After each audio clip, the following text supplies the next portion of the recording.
বিসমিল্লাহ রহমানির রহিম। প্রিয় এলাকাবাসী ও প্রিয় দেশবাসী এবং বিদেশে অবস্থানরত প্রিয় ভাই বোনেরা, আসসালামু আলাইকুম। সম্মানিত সুধীয় প্রিয় দেশবাসী, আপনারা দেখতেই পাচ্ছেন আমি এখন রয়েছি পাবনা জেলার ঐতিহ্যবাহী বেড়া পোর্ট অর্থাৎ পর্যটন যে এলাকাটি। সম্মানিত সুধীয় প্রিয় দেশবাসী, দেখতেই পাচ্ছেন বেড়া পোর্ট। আসলে ভ্রমণ পিপাসু মানুষেরা বিভিন্ন জায়গা থেকে তাদের অর্থাৎ পেশাজীবী মানুষরা তাদের ক্লান্তি দূর করার লক্ষ্যে সাধারণত ভ্রমণ করে। আর ভ্রমণ সাধারণত করে যে প্রাকৃতিক বা ন্যাচারাল যে দৃশ্যগুলো সাধারণত বিশেষ করে নদী বা সমুদ্রের কাছাকাছি বেশি। সম্মানিত সুধীয় প্রিয় দেশবাসী, দেখতেই পাচ্ছেন সেই ঐতিহ্যবাহী বেড়া পোর্ট।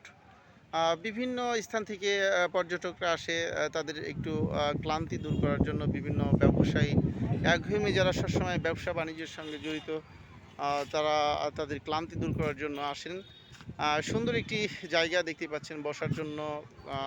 অনেক সিঁড়ি রয়েছে এবং ভাসমান রেস্টুরেন্ট দেখতে পাচ্ছেন যে পানিতে ভাসমান রেস্টুরেন্ট। সম্মানিত সুধীয় প্রিয় দেশবাসী, এপার এবং ওপারের যে দৃশ্য দেখতে পাচ্ছেন বাচ্চাদের খেলারও, অর্থাৎ যে বিভিন্ন ধরনের যে দোলনা এবং নাগরদোলা রয়েছে, যেখানে বাচ্চারা সবসময় তাদের আনন্দ উপভোগ করার জন্য, অর্থাৎ বাচ্চাদের বিনোদনের যে ক্ষেত্রগুলো সেগুলোও রয়েছে এখানে। সম্বন্ধে সুধীয় প্রিয় দেশবাসী, আমি দেখানোর চেষ্টা করছি ঐতিহ্যবাহী সেই পোর্ট।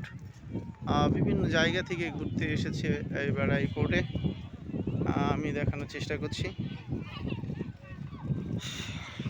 ভ্রমণ করতে কে না ভালোবাসে? ভ্রমণ করলে মন ভালো থাকে, স্বাস্থ্য ভালো থাকে। সম্মানিত সুধীয় প্রিয় দেশবাসী, আপনারা জানেন যে ঐতিহ্যবাহী সেই যমুনা নদী দেখতেই পাচ্ছেন। সুন্দর একটি বটবৃক্ষ, পাশে একটি পাকর গাছ দেখতেই পাচ্ছেন।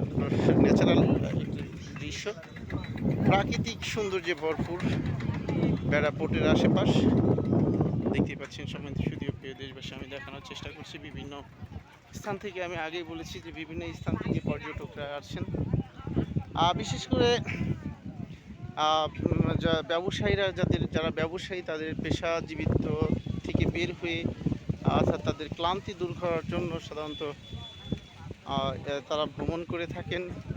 বিশেষ করে আমি আবারও বলছি, নদী এবং বিশেষ করে সমুদ্র বা পাহাড় এই ধরনের জায়গাতেই বেশি আসলে সাধারণত ভ্রমণ করে থাকে মানুষ। দেখতেই পাচ্ছেন অনেক সুন্দর একটি জায়গা, যেখানে আসলে যমুনা নদীর দেখতেই পাচ্ছেন যমুনা নদী, সেই যমুনা নদীর সাথেই দেখতে পাচ্ছেন যে বেড়া পোর্ট ও সুন্দর। সম্মানিত সুধীয় প্রিয় দেশবাসী, আপনারা জানেন, আমি আবারও বলছি যে বিভিন্ন পেশাজীবী মানুষ তাদের ক্লান্তি দূর করার জন্য এবং শিক্ষার্থীরা তাদের যে ভ্রমণ, অর্থাৎ ভ্রমণ জ্ঞান বাড়ে। ভ্রমণ যারা করে থাকেন তাদের জ্ঞান বাড়ে সাধারণত এবং মনটাকে রিফ্রেশ করে, অর্থাৎ সতেজ করে ফেলে।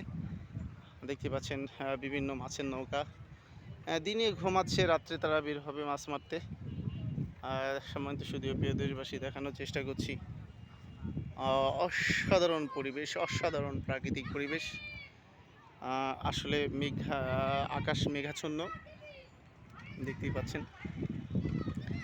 সুন্দর একটি পরিবেশ, না আসলে আসলে মিস করবেন। আমরা সব দাওয়াত করছি আপনাদেরকে, সবাইকেই নিমন্ত্রণ রইল, আমন্ত্রণ রইল বেড়ার ঐতিহ্যবাহী পর্যটন স্পট বেড়া পোর্টে আসার জন্য। সম্মানিত সুধীয় প্রিয় দেশবাসী, আমি আপনাদের মাঝে আবারও ভালো কিছু নিয়ে ফিরে আসবো ইনশাল্লাহ। আসসালামু আলাইকুম রহমতুল্লাহ।